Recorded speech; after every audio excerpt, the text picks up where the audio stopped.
no solamente visitando a María Visión, como en el ejemplo que les expliqué, no solamente en la Basílica de Guadalupe, no solamente en Medjugorje, no solamente en Luján, no solamente en Nuestra Señora de Pilar. En todo el mundo Dios quiere que encontremos ese lugar de encuentro con Él. Y la forma que lo podemos entender es haciendo ese análisis entonces de qué significa el templo para Dios. Estamos viendo un poco antes de la tienda de campaña, pero ahora vamos a ver una imagen del templo de Israel. Es el segundo templo que fue construido. Y quiero que ustedes se den cuenta, es un diagrama que encontré que explica cómo fue construido el templo en aquellos tiempos, exactamente cuando Jesús estaba aquí en la tierra. Lo que podemos ver son varias puertas de entrada, unas murallas levantadas a su alrededor. Podemos encontrar una área que estaba reservada. A ver, fíjense bien. Voy a hablar de nuestro género. Un área separado para las mujeres, como de este lado. Las mujeres no tenían derecho de acercarse más de como esa parte que divide en medio. Había un balcón, eso sí. Había un balcón que se podía subir las mujeres y mirar desde lejos lo que pasaba ahí en el templo. Había una área después de esa división del medio, donde preparaban los animales.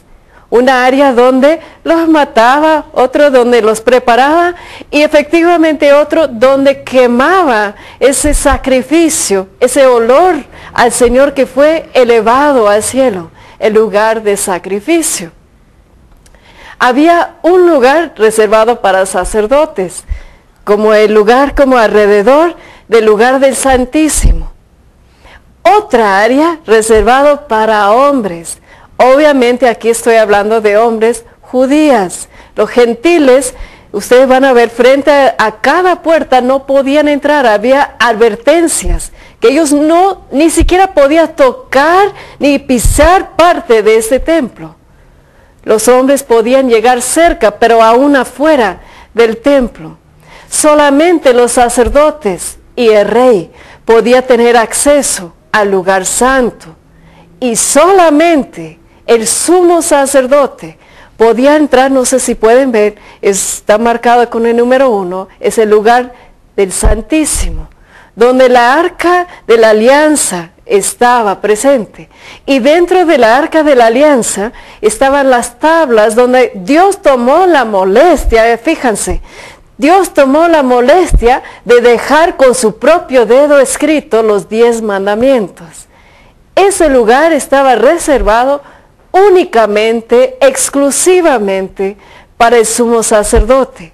Y tengo entendido que nada más podía entrar ahí una sola vez al año. Oiga, ¿por qué te menciono todo eso? Es importantísimo entender lo que el templo significa para Dios. ¿Por qué esas separaciones? ¿Qué es lo que tenían antes y qué es lo que tenemos ahora? A ver, fíjense bien. Ese lugar que separa el lugar del Santísimo estaba separado con 2 cortinas que el sumo sacerdote abría de un lado y la segunda era para proteger que nadie más podía ver y el sumo sacerdote podía entrar una sola vez al año, ¿se acuerdan? A ver, vamos a entrar pronto en lo que es la Semana Santa. Ustedes se van a recordar el momento de las 3 de la tarde, cuando todo se oscureció, cuando hubo un fuerte temblor y se rompió a la mitad esa cortina que separaba el lugar del Santísimo. ¿Qué quiere decir? Ya no hay separación entre Dios vivo, presente en medio de su pueblo. Cristo, el Hijo único de Dios, pagó el precio para que podamos tener acceso directo a Dios. Se rompió a la mitad en ese templo, de lo cual ustedes están viendo la diagrama. A ver, ustedes se fijaron bien, esa área de sacrificio.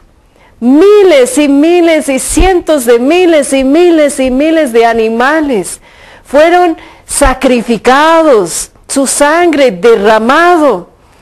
Y fíjense bien, el Cordero de Dios, el Hijo de Dios, es el único sacrificio que puede quitar el pecado de todo el mundo. De los pecados de antes, de los pecados de ahora, los pecados de en algún futuro. Todos los pecados del mundo cayeron sobre su cuerpo crucificado. El Cordero de Dios que pagó el precio. Oiga, ya no hay necesidad de miles de sacrificios, ningún animal, ningún cordero, ningún animal es suficiente para quitar todos los pecados de nuestra vida. Fíjense bien, había una área separado para las mujeres. Las mujeres, hoy en día, si tú vas a Israel, ustedes van a ver solamente una muralla de ese templo que existe, es el occidental. Hoy en día lo llaman el Muro de los Lamentos. Ustedes verán que van con los papelitos, con las peticiones, y la gente mete como de lugar los papelitos en el Muro de los Lamentos. ¿Sabe lo que están pidiendo el pueblo judía hoy en día? ¿Sabe lo que piden? Que venga el Mesías y que reconstruya el templo. Están esperando lo que tú y yo tenemos. ¿Acaso lo has apreciado? ¿Acaso tú sabes lo que tienes? No tenemos que estar metiendo papelitos a una muralla. Tú y yo contamos con nuestro Salvador que pagó el precio para nuestro rescate. Hoy en día en Israel, frente al Muro de los Lamentos, hay una barrera. Las mujeres de este lado, los hombres de este lado. Aún en los bar mitzvah, en las celebraciones, los hombres con sus hijos varones se van, hacen sus oraciones, los enseñan, los instruyen, y las mujeres por ese lado. No es un mensaje feminista, pero quiero que sepan lo que tienen. Jesús admiró, amó, apreció tanto a la mujer, que en muchas ocasiones, no le dio vergüenza de hablar con la samaritana. No le dio vergüenza de salvar a la mujer que casi la apedraron por adúltera. No tuvo vergüenza de la Magdalena. Mira, Dios ha restaurado a la mujer. La ha puesto igual en dignidad, tal vez no en tareas, tal vez no en capacidades o cosas que debemos ocuparnos, pero en dignidad sí. Hoy en día el Espíritu Santo ha sido derramado sobre el hombre, sobre la mujer, sobre el joven, sobre el viejo, igualito como dice según el profeta Joel, que profetizó: en aquel día Dios derramará su Espíritu Santo sobre toda la humanidad. El templo, entonces, ¿cuántos de nosotros nos estamos ahí lamentando? Ya se fue el sacerdote, ya no contamos con el mismo sacerdote. Mira, nuestra iglesia está cayendo. Es como los mismos lamentando por la muralla de lamentos. Pero Dios dijo: me levantaré en 3 días. El templo será reconstruido.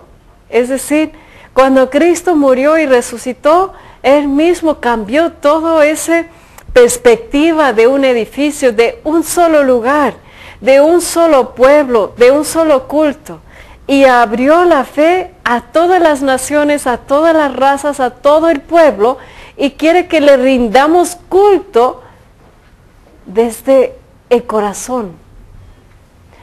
Ahora el concepto del templo es distinto, ¿no? No solamente hablando de una estructura. Cuando Dios habla de nosotros, nos habla en términos para decirnos que somos un templo.